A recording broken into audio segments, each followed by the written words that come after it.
आज महाअष्टमी नमस्ते।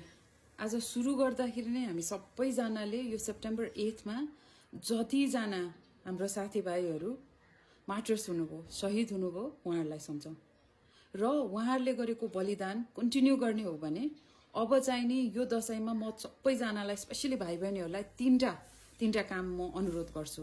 पहिलो, सबैजनालाई भन्नुस् है सेप्टेम्बर 8 मा के भएको थियो भनेर। यो नरेटिभ, यो story telling is very important. Tell them what you demanded and how you were shot in head, how your friends were shot in head. यो नरेटिभ कसैले पनि तपाईबाट यो सेप्टेम्बर 8 मा के भएको थियो चेन्ज गर्न नदिनु होला।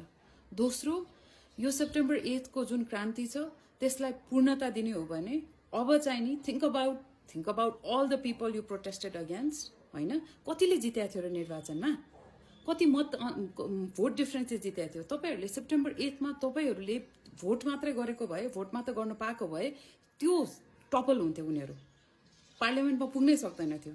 So think about that. So second, यो दशैं तिहारमा गभर्नमेन्ट अफिस खोल्छ, एकदम सिम्पल छ। भोटर रेजिस्ट्रेसनमा आफ्नो नाम चढाउनुस्, मोबाइलबाट नि गर्न मिल्छ, इलेक्सन कमिसनको वेबसाइटमा गएर अनलाइन भर्ने, त्यसपछि एकदम biometric, very easy simple process छ।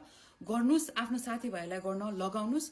दशैंमा घर जाँदाखेरि सबैजनाले गरेको छ कि छैन यो आफ्नो मिसनै बनाउनुस्। सबैको इफ युर ओभर 18, तपाईँ 18 वर्षभन्दा माथि हुनुहुन्छ, तपाईँले मतदान गर्न पाउनुहुन्छ। तर त्यो गर्नको लागि तपाईँको मतदाता नामावलीमा नाम हुनु पर्यो, त्यो चाहिँ चढाउनु।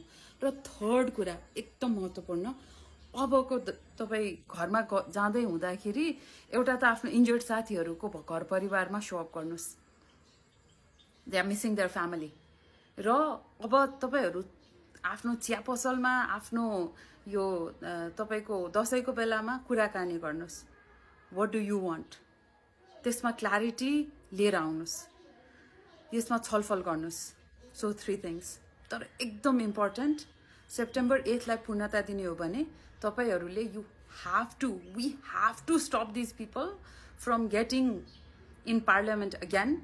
त्यसको लागि तपाईहरुले रेजिस्टर गर्नुस् र vote them out। Thank you।